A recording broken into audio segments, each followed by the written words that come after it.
This is Jamie Drummond for Good Food Revolution. I am joined all the way from sunny California by Andrew and Issamu from Wonderwerk, or is it Wonderwerk? Do you pronounce the German W? No, we could, but we don't. Okay, okay.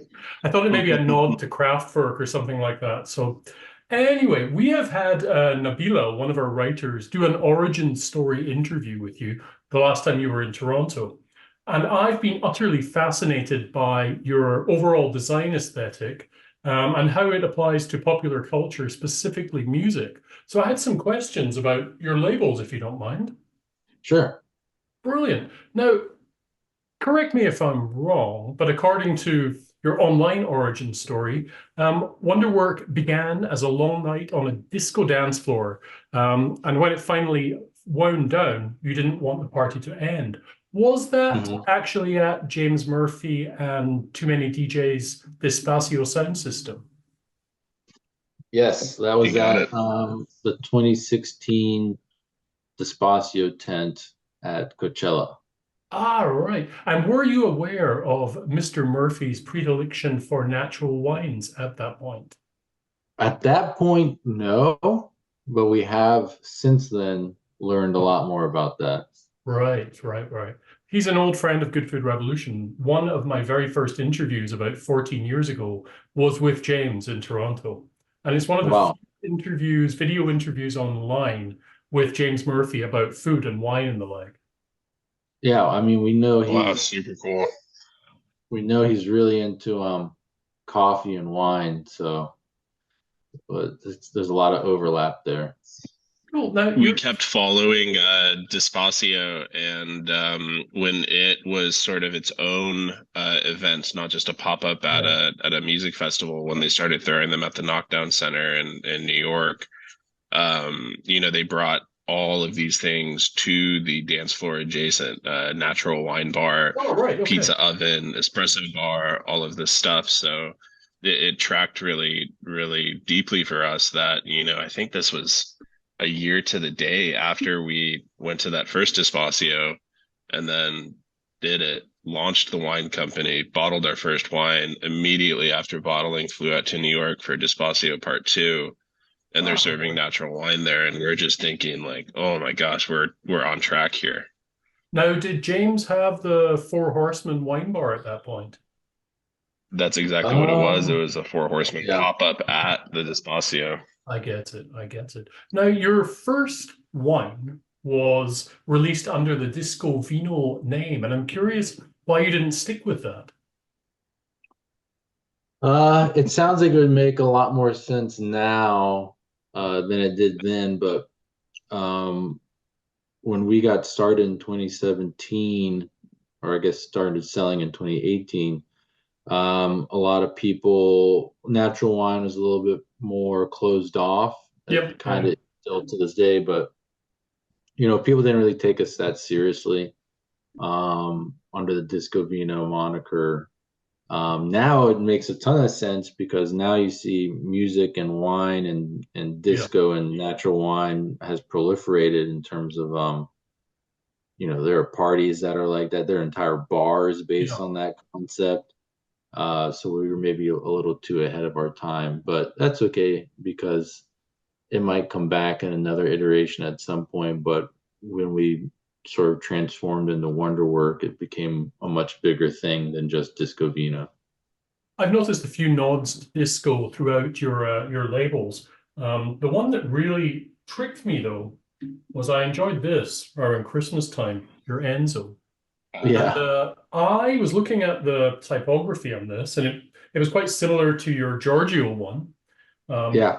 and I was thinking it was the Italian kind of Italo composer and saxophonist Enzo Avitabile, who had the Balearic classic Blackout from 1987.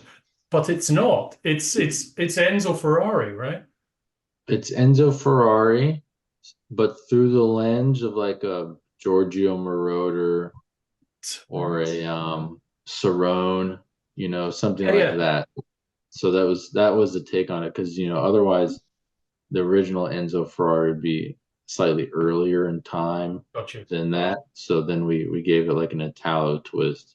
That was what I was But wondering. very, very close, yes.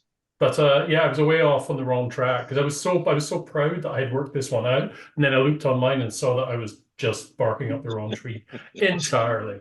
Um, Now you had the other one that was labeled similarly, which was the Giorgio, which is obviously the Munich Machine, Giorgio Marauder, which links into your Donna Rosé, which I'm assuming was Donna Summer.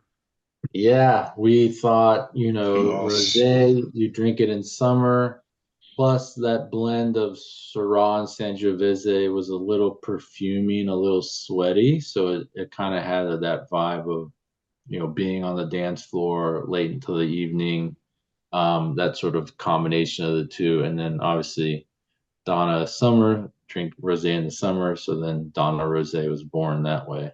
And then you've also got the Toot Toot Beep Beep wine, which I missed Yeah. out entirely, which is that vocal Hey, chant from Bad Girls. we still want to bring that back. That was such a fun wine, but it was a very small production, and then at the same time, it was, again, it felt too early. Like people didn't get it then, but now people would get it now. So maybe we'll bring it back. Did you know that vocal chant was actually from a record from, what did I write it down as? I think it's quite early. Batacuda record by Joe Cuba, the Joe Cuba Sextet. And Donna Summer had actually pinched it from that. Oh, that No makes a lot of kidding. sense, actually.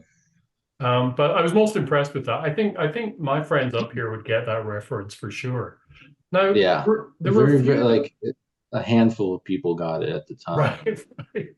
Now, I'm actually, Mostly we just wanted to force people to go to a wine store and say, "Hey, do you have a bottle of toot toot beep beep?" and got like you. have to say it out loud, you Yeah. know?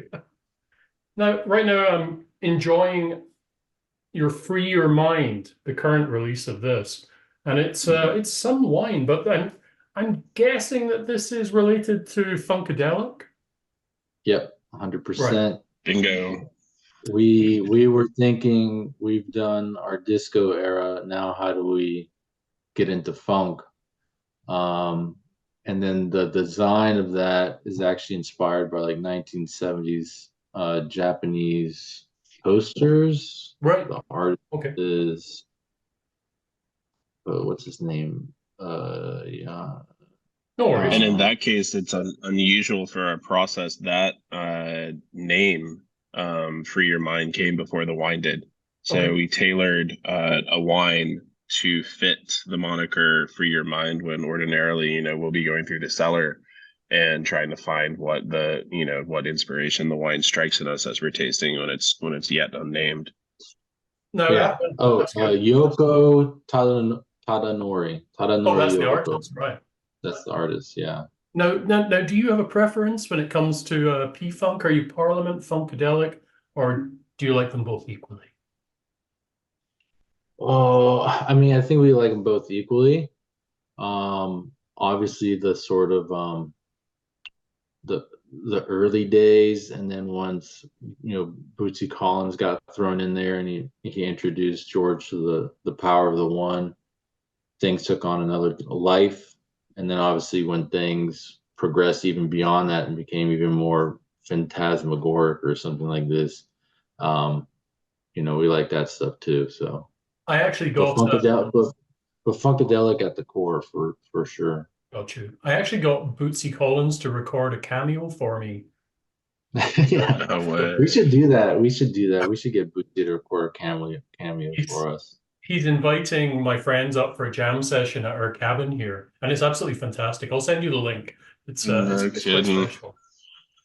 He makes some He wine too. We were at a wine bar in LA in our early days when we were still, visiting every account for every sale, and we saw a bottle of wine with Bootsy Collins on it, and it was autographed. So we asked the proprietor, "What is this all about?" And she's like, "He was here last week." Wow, okay. Yeah, he lends his name to a wine, but I understand that he doesn't drink alcohol for health reasons. So I believe it's Hmm. something to do with his wife, Peppermint Patty, and to do with charity that she's involved with. Yeah. She's been a positive influence on his life. So, but she handles all of his like licensing deals and partnerships and stuff. I think he has a beer as well, right? Yeah. Yeah. So moving swiftly on, actually, we'll go into the Free Your Body. How does this relate to the Free Your Mind, and where did this concept come from? Well, we started with Free Your Mind, and then, we went through disco, we went through funk, and then we were like, okay, now we need to do something related to dance music or house music. So there's a famous track, it's Free Your Mind, Free Your Body, Free Your Soul. So we actually have a wine also called Free Your Soul, and we release the three of them together. So it's Free Your Mind, Body, and Soul, and that sort of ties into that progression from disco to funk to house. Speaking of house, you have that wine, It's a Fine Day, and I immediately recognized the flower on the label there, because that's the back of the Opus 3 12-inch, right? Yes, and actually that color scheme is from a remix 12-inch of the Opus 3 original. So it's an the original is in like blue that. and blue and purple, and then this one's in a lighter version. Which was famously sampled by Orbital for Halcyon On and On, right? Yep, exactly. Yeah, and that actually is the It's a Fine Day is actually a re-recording of an earlier track. So Opus 3 had lifted the vocals from another band. I can't remember the name. An artist called Jane from 1982 or 3, and the lyrics are written by a Manchester poet called Edward Barton, I believe, or something like that. I'm in the ballpark there for sure. Wow. Now you've also got Bustin' Loose, and immediately I went to the godfather of go-go. And I think I was the only go-go fan in Scotland when go-go was going to explode, but never did. And I was going for a dig to try and find some of my go-go records. This is like the famous compilation from on 4th and Broadway in the UK. But were you aware that there was a go-go film called Good to Go made in 1986? And it was supposed to be the film that broke go-go and brought it into the mainstream, which it never did. Have you heard of this film before? What's the name of it? Good to Go. Good to Go? Yeah. It stars none other than Art Garfunkel in the main role. Gosh. But I thought like we read that in the late 80s, bands like Trouble Funk and stuff toured through the UK like a lot. Yeah. That was like they were really huge in the UK actually. After Acid House was a thing in the UK in 87, 88, 89. I think in about 88, 89, they were saying that go-go was going to be the next big thing. Which because I listened to the autobiography or the memoir from what's his name, the manager of the Prodigy, and he was founder of what's his XL Recordings. Yeah. Richard Russell, his memoir. Okay. He talks a lot about going around with Liam to those early Manchester raves, but then also going to see like Trouble Funk and all these go-go bands, and obviously they really loved Public Enemy, which had a lot of that sort of sound too, and that's what fed into the Prodigy's really aggressive percussion. Gotcha. I've just remembered somebody else is in that film, Good to Go, which is quite interesting. Fab Five Freddy is in it. Oh, classic. And Angelica Houston. I have the soundtrack. I couldn't find it to show you, but interesting stuff. Now, one that I couldn't work out was Love at First Sight.